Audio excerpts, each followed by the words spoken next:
नमस्कार। उत्तर प्रदेश संस्कृत संस्थान की ओर से रघुवंश के द्वितीय सर्ग की पाठ्यमाला में आपका स्वागत है। ये है मॉड्यूल संख्या 35। हम इसमें पढ़ने जा रहे हैं श्लोक संख्या 67 और 68। तो चलिए 67वें श्लोक के मूल श्लोक के उच्चारण से अपना अध्ययन प्रारंभ करते हैं। इत्थं क्षितीशेन वसिष्ठधेनुर्विज्ञापिता प्रीततरा बभूव तदन्विता हैमवता च कुक्षेः प्रत्याययावाश्रममश्रमेण। एक और बार। इत्थं क्षितीशेन वसिष्ठधेनुर्विज्ञापिता प्रीततरा बभूव तदन्विता हैमवता च कुक्षेः प्रत्याययावाश्रममश्रमेण। अब इसका पद विभाग देखते हैं। इत्थं क्षितीशेन वसिष्ठधेनुः विज्ञापिता प्रीततरा बभूव तत् अन्विता हैमवता च कुक्षेः प्रत्याययौ आश्रमम् अश्रमेण। अब इसका अन्वय देखते हैं। क्षितीशेन इत्थं विज्ञापिता वसिष्ठधेनुः प्रीततरा बभूव तदन्विता सती हैमवतात् कुक्षेः आश्रमेण आश्रमं च प्रत्याययौ। अब हम इसका प्रतिपदार्थ देखते हैं। क्षितीशेन दिलीप महाराजेन, क्षिति अर्थात भूमि, ईशा अर्थात राजा, भूमि का राजा दिलीप महाराजा। इत्थम एवं इस प्रकार, विज्ञापिता उक्ता जो बताई गई है राजा के द्वारा, वसिष्ठ धेनु ऋषेः गौः वसिष्ठ ऋषि की गाय, प्रीततरा अति संतुष्टा बहुत ही संतुष्ट, बहुत ही खुश आनंदित, बभूवा अभवत हो गई, तदन्विता दिलीपेन अन्विता दिलीप के द्वारा अन्वित होकर साथ में मिलकर, हैमवतात हिमवत संबंधिनः, हिम अर्थात बर्फ, तो बर्फ वाला जिसके ऊपर बर्फ जमा हो पूरा, तो वो हिमालय होता है, तो हिमवान उसको बोलते हैं हिमालय को, और उससे संबंधित हैमवता तो ये तद्धित है, तो हिम का हैम हो गया हैमवत संबंधी, हिमवत संबंधिनः, तो हिमवान से संबंधित उसका, कुक्षेः गुहायाः गुफा के अंदर से। ठीक है, दोनों पंचमी है। हैमवतात कुक्षेः है, तो ये हिमवत जो कुक्षी है, जो अर्थात गुफा है, वो गुफा हिमवान से संबंधित है। ठीक है। आश्रमेण अनायासेन बिना किसी श्रम के, आश्रमं च ऋषिगृहं च, तो ऋषिगृह को जहाँ वशिष्ठ मुनि रहते हैं उस आश्रम तक, प्रत्याययौ आगता वापस आ गई। इसके साथ हमारा प्रतिपदार्थ समाप्त हो जाता है। अब हम चलते हैं सरलार्थ की ओर। एवं दिलीपेन प्रार्थिता वसिष्ठस्य गौः भृशं संतुष्टा बभूव पश्चात् तेन च अनुगम्यमाना नगेन्द्रकन्धरात् सुखेन आश्रमम् आजगाम। इस प्रकार दिलीप के द्वारा प्रार्थित होकर, अर्थात वो उसने बहुत ही विनम्रता से उसने अपनी बात रखी उसके सामने, गाय के सामने, और गाय ने उसको अनुमोदन भी दे दिया। इस प्रकार प्रार्थित होकर वसिष्ठस्य गौः, वसिष्ठ ऋषि की गाय, भृशं संतुष्टा बभूव, वो बहुत ही संतुष्ट हो गई। पश्चात तेन च, फिर उसके बाद वो उसके साथ आ रही है, तो दिलीप महाराज पीछे चल रहे हैं, गाय आगे चल रही है। नगेंद्र कंधरात, जो हिमालय के कंधर है अर्थात उसके जो गुफाएं हैं, उधर से बाहर आकर सुखेना आराम से आश्रम की ओर चल दिए। सारा टेंशन खत्म हो गया है, तो आराम से दोनों घर को चल दिए आश्रम। अब फलितार्थ देखते हैं। दिलीपाय वरं दत्त्वा तस्य सम्मतिं प्राप्य नन्दिनी इतोपि प्रीता। हिमवतः गुहायाः दिलीपेन सह पुनः ऋषिगृहं प्रति विनाश्रमं जगाम। दिलीप महाराज को गाय ने वर दे दिया, उसकी सम्मति को प्राप्त किया अर्थात उसके अंगीकार, उसकी स्वीकृति ले ली। फिर वो पाकर नंदिनी और भी बहुत ही आनंदित हो गई। ठीक है। हिमवतः गुहायाः, हिमवान की गुफा से दिलीपेन सह, दिलीप महाराज के साथ मिलकर पुनः ऋषि गृह के प्रति वो विनाश्रम के वापस आ गए। जब ये लोग वहां गए थे तो क्या हुआ था घटना, वहां पर वो गुफा के अंदर चली गई थी गाय, और दिलीप महाराज पूरे वन की शोभा, वहां पर हिमालयों की शोभा में थोड़े एक पल के लिए लीन हो गए, तभी सिंह आ गया। ये सब घटना घटने के बाद अब सब खत्म हो गया, दिलीप महाराज को अपना वर भी मिल गया है। तो उसके बाद वर देकर और वर के देने पर दिलीप महाराज ने भी अनुमोदन दे दिया, अर्थात मुझे सम्मति है, मैं सहमत हूँ, मैं तुम्हारी दूत को मैं ले लूंगा, ग्रहण करूंगा, ऐसा कहकर, पर गुरु की अनुज्ञा से ऐसा कहकर अपना वरदान पाकर वो फिर दोनों वापस अपने घर की ओर जाने लगे। तो उनके पूरे मन हल्के हो चुके थे। जब भी हमारी इष्ट कामना पूर्ति होती है तो हमको बहुत आनंद आता है, तो बहुत हल्का सा लगता है एकदम। इतनी बड़ी घटना के बाद चलो कुछ भी वहां पर डेंजर नहीं था, ऐसा दिलीप महाराज आश्वस्त हो गए, और गाय भी बहुत आश्वस्त हो गई कि उसको एक अवसर मिला है इसके सेवा को लौटाने का। वो सेवा कर रहा है बच्चे के लिए, पुत्र संतान के लिए, तो वो उसको देकर गाय भी बहुत ही संतुष्ट हो गई और दोनों घर की ओर चल दी। तो वो जो रिलैक्सेशन है, वो उनको जो एकदम आश्वस्त सा, एकदम शांति सी भावना है, उसको इस श्लोक में बताया जा रहा है। आश्रमेण, अब उनको कोई परेशानी नहीं हो रही है, जल्दी जल्दी घर की ओर चल दिए। अब इस श्लोक के व्याकरणांशों को देखते हैं, पहले संधियों को देखते हैं। वसिष्ठ धेनुर्विज्ञापिता, वसिष्ठ धेनु प्लस विज्ञापिता, तो र बन गया है विसर्ग का रुत्व संधि। हैमवताच्च, हैमवतात च, ठीक है, यहाँ पर त का च बन गया है, यहाँ पर संधि है, पंचमी विभक्ति तात। प्रत्याययावाश्रमम अश्रमेण, आश्रमम अश्रमेण तो केवल मिला के लिखा हुआ है, उसके पहले या वा है, वहां पर संधि है प्रत्याययौ, ठीक है, ये या वा है ना, यहाँ पर यौ बना लीजिए, फिर उसके बाद एक प्लस लगाइए, फिर आ दीर्घ है ना, व आव अयवा यावायादि संधि है ये, ठीक है। फिर समासों को देखते हैं।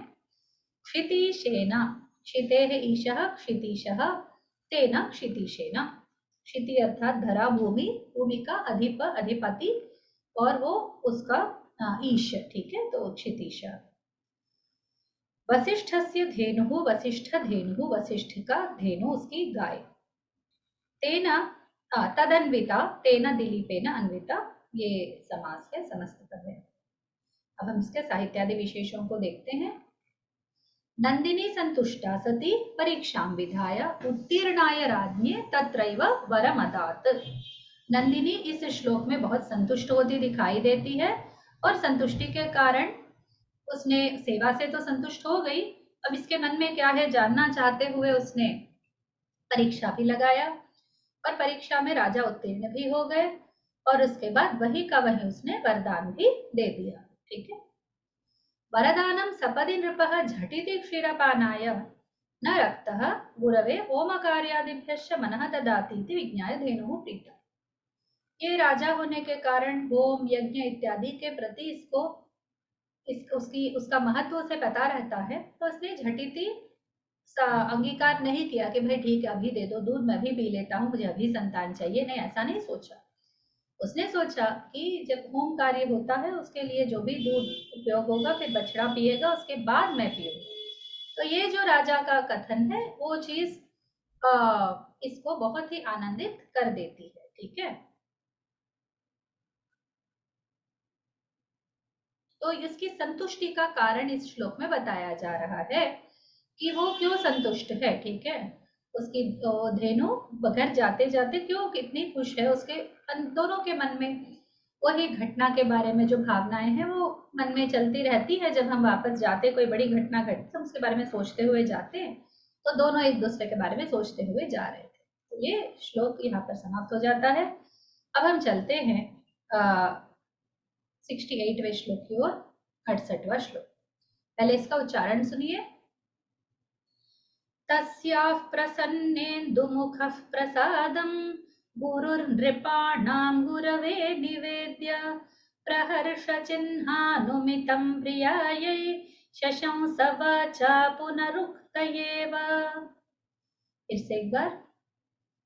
तस्याः प्रसन्नेन्दुमुखः प्रसादं गुरुर्नृपाणां गुरवे निवेद्य प्रहर्षचिह्नानुमितं प्रियायै शशंस वाचा पुनरुक्तयेव। अब इसका पद विभाग देखते हैं। तस्याः प्रसन्न इंदुमुखः प्रसन्नेन्दुमुखः प्रसादं गुरुः नृपाणां गुरवे निवेद्य प्रहर्षचिह्नानुमितं प्रियायै शशंस वाचा पुनः उक्तया पुनरुक्तया इव। हम इसका अन्वय देखते हैं। प्रसन्नेन्दुमुखः नृपाणां गुरुः दिलीपः प्रहर्षचिह्नानुमितं तस्याः प्रसादं पुनरुक्तया इव वाचा गुरवे निवेद्य प्रियायै शशंस। अब इसका प्रतिपदार्थ देखते हैं। प्रसन्नेन्दुमुखः हृष्टचंद्रास्यः, जिसका मुख पूरा इंदु अर्थात इसके समान है, चांद के समान है, और जो प्रसन्न है अर्थात निर्मल है। ठीक है, चंद्र की प्रसन्नता अर्थात चंद्र की निर्मलता। नृपाणां गुरुः राज्ञां ज्येष्ठः दिलीपः। गुरु शब्द यहाँ पर ज्येष्ठ अर्थ में है, तो राजाओं का गुरु अर्थात राजाओं में श्रेष्ठ दिलीप। प्रहर्ष चिह्नानुमितं प्रमुदित संकेतोहितं।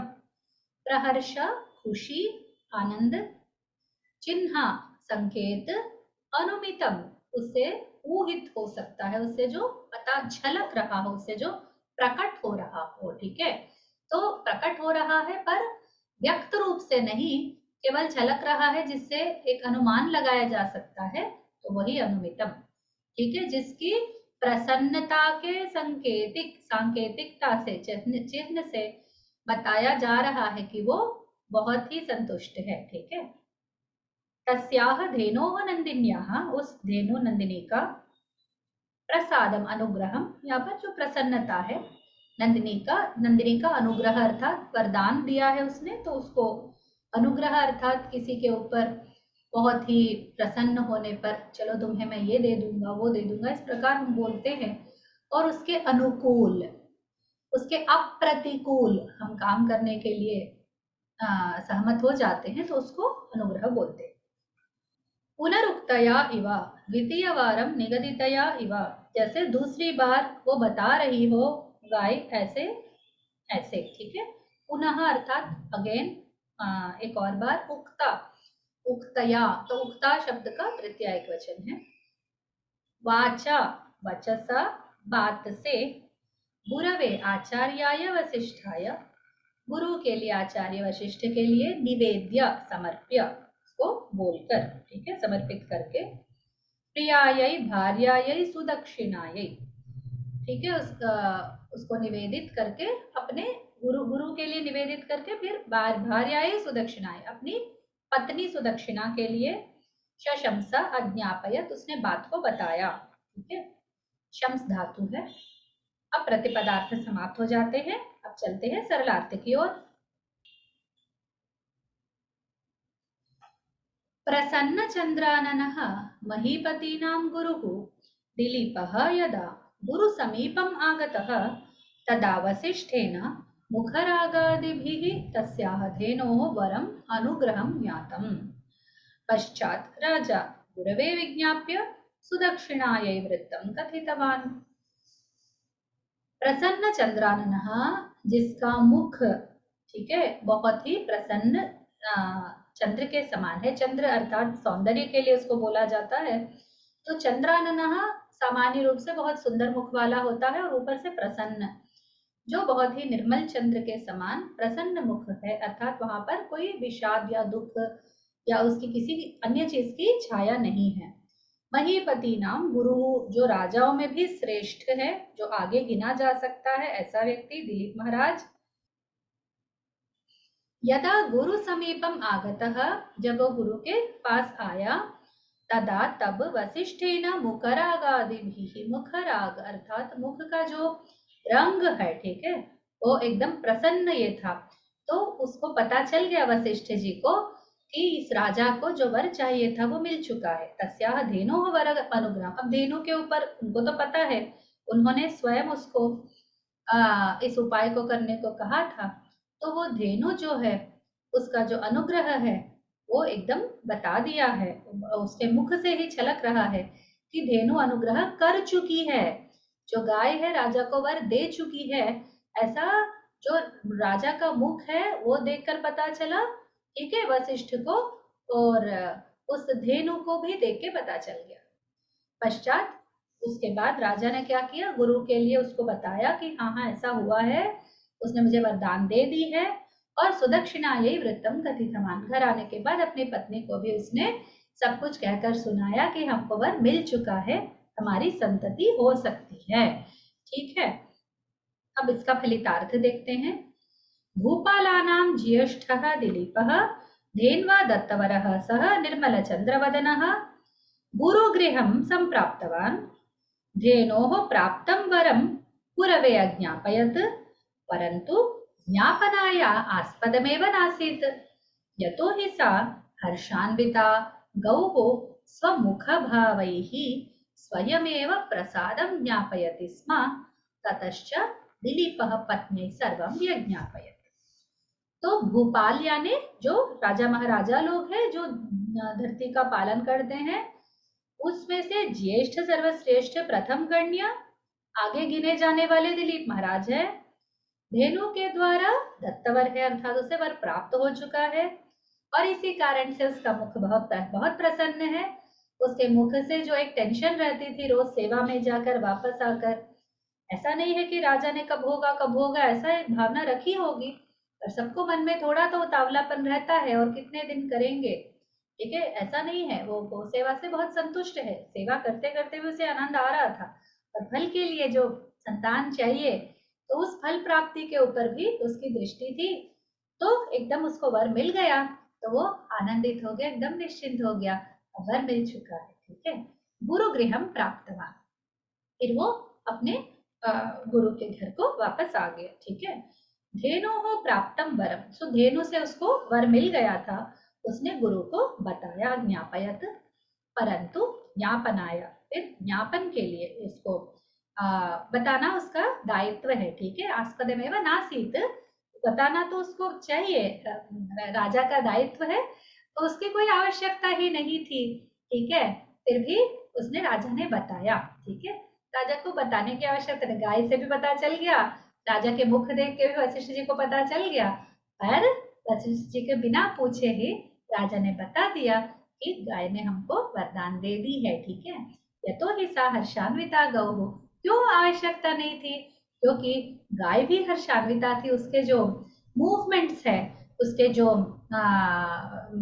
हाल चाल है, उसके जो देख के पता चल रहा था, उसके हाव भाव इत्यादि से, मुख भाव से पता चल रहा था कि वो प्रसन्न हो चुकी है, ठीक है। इसके बाद अपनी पत्नी को उसने बताया। हमारे इसमें जब पत्नी घर में रहती है उसको तो सब बातें बाहर की पता नहीं होती है, जब वापस अपने काम से या कहीं से भी पति वापस आता है तो पत्नी आशान्वित रहती है कि कुछ जानकारी मिले, तो फिर राजा जैसा ये वो पति है पत्नी के लिए सब कुछ बताता है।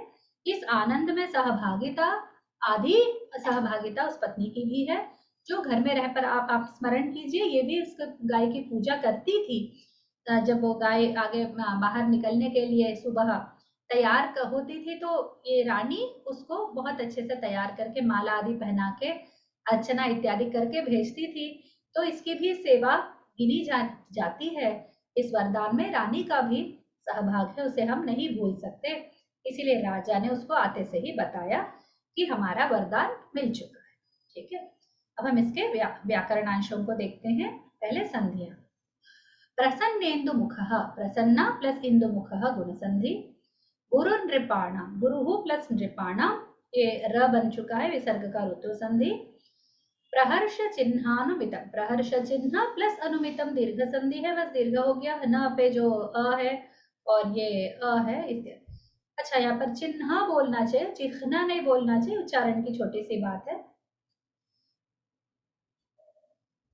पुनरुक्तयेव, पुनः उक्तया इव, पुनः और उक्त में र बीच में आया है, विसर्ग का रा बन गया, फिर उक्तया इवा में गुण संधि उक्तयेव।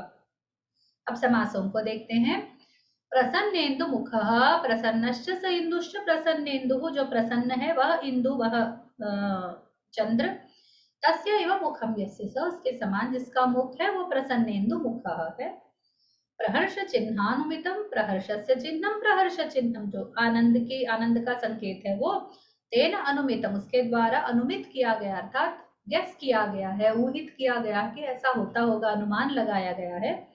प्रहर्ष चिन्हानुमितम, तो प्रहर्ष के जो संकेत से अनुमान किया गया है वो अनुमित।